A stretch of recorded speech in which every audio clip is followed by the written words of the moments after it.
ಹೋಗಬಾರ್ದು ಅಥವಾ ಅಚಾತುರ್ಯದಿಂದನೂ ಅವು ಕಾಣೆಯಾಗಬಾರದು, ಕೈಗೆ ಸಿಗದ ಹಾಗೆ ಆಗಬಾರದು.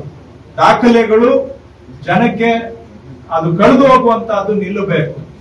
ನಾಲ್ಕನೇದು ಕೊನೆ ಅಂಶ, ಇಲ್ಲಿ ಕಡಿಮೆ, ಬೇರೆ ಕಡೆ ಎಲ್ಲ ತಿದ್ದೋದು, ಹೆಸರುಗಳು ಸೇರಿಸೋದು, ಒಂದನ್ನ ಹೊಡೆದಾಕಿ ಇನ್ನೊಂದು ಮಾಡೋದು, ಇವೆಲ್ಲ ನಡೆದಿದೆ. ಸೊ ಅಂತಹದನ್ನು ಕೂಡ ಕಡಿವಾಣ ಹಾಕಿ ಅಲ್ಲಿ ಈ ಭ್ರಷ್ಟಾಚಾರಕ್ಕೆ ಮತ್ತು ದಾಖಲೆಗಳನ್ನ ತಿರುಚೋದಕ್ಕೆ ಕಡಿವಾಣ ಒಂದು ಫುಲ್ ಸ್ಟಾಪ್ ಹಾಕ್ಬೇಕು ಅಂತಾನು ನಾವು ಈ ಭೂ ಸುರಕ್ಷಾ ಯೋಜನೆಯನ್ನ ಮಾಡ್ತಾ ಇದ್ದೇವೆ. ಸೊ ಈಗ ಈ ತಿಂಗಳಿಂದ ಮುಂದಕ್ಕೆ ಹೋಗಿ ಜನ ಇನ್ಮೇಲೆ ನಮ್ಮ ಕಚೇರಿಗಳಿಗೆ ಅಲಿಯುವಂತ ಅವಶ್ಯಕತೆಯನ್ನ ತಪ್ಪಿಸಿ ಅವರು ಆನ್ಲೈನ್ ಅಲ್ಲೇ ಪಡ್ಕೊಳ್ಳುವಂತ ಭೂ ಸುರಕ್ಷಾ ಪೋರ್ಟಲ್ ಅನ್ನ ನಾವು ಜನಗಳಿಗೆ ಸಮರ್ಪಣೆ ಮಾಡಿದ್ದೇವೆ. ಅದರ ಮುಖಾಂತರ ಅವ್ರ ಮನೆಯಲ್ಲೇ ಕೂತ್ಕೊಂಡು ದಾಖಲೆಗಳನ್ನ, ಸರ್ಟಿಫೈಡ್ ಕಾಪಿಯನ್ನ ಪಡ್ಕೊಳ್ಬಹುದು. ಸೊ AJSK ಬಂದು ಬೇಕಾದ್ರೂ ಅದ್ರ ನಾಡ್ ಕಚೇರಿಗೆ ಬಂದು ಅಲ್ಲೂ ಕೂಡ ಆನ್ಲೈನ್ ಅಲ್ಲಿ ಪಡ್ಕೊಳ್ಬಹುದು. ಮುಂದಿನ ದಿನ ಇದನ್ನ ಬಾಪೂಜಿ ಸೇವಾ ಕೇಂದ್ರದಲ್ಲೂ ಕೊಡಮಾಡಬೇಕು ಅಂತ ವಿಚಾರವನ್ನ ಇಟ್ಕೊಂಡಿದ್ದೇವೆ. ಒಟ್ಟಾರೆ ಜನ ಕಚೇರಿಗಳಿಗೆ ಅಲಿಯುವಂತಹದ್ದು ಕಡಿಮೆ ಆಗ್ಬೇಕು. ಆ ಒಂದು ಉದ್ದೇಶದಿಂದ ಆ ಯೋಜನೆಯನ್ನ ನಾವು ಮಾಡ್ತಾ ಇದ್ದೇವೆ. ಸೊ ಅದು ಕೂಡ ಇನ್ನಷ್ಟು ನೀವೆಲ್ಲರೂ ಈ ಜಿಲ್ಲೆಯಲ್ಲಿ ಆ ವಿಷಯದಲ್ಲಿ ಒಳ್ಳೆ ಕೆಲಸ ಆಗಿದೆ.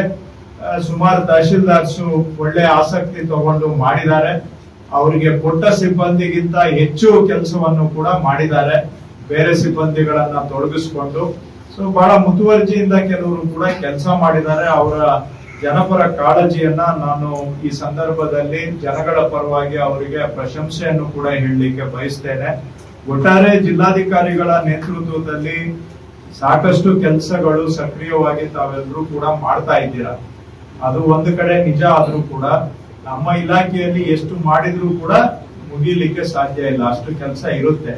ಇರೋದ್ರಲ್ಲಿ ನಿಮ್ ಜಿಲ್ಲೆಯಲ್ಲಿ ನಮ್ದು ವರ್ಕ್ ಲೋಡ್ ಸ್ವಲ್ಪ ಕಡಿಮೆನೆ, ಆದಾಗ್ಯೂ ಕೂಡ ಹಾಗಂತೇಳಿನೂ ನಮ್ದು ವರ್ಕ್ ಇದ್ದೇ ಇರುತ್ತೆ ಈ ಜಿಲ್ಲೆಯಲ್ಲಿ.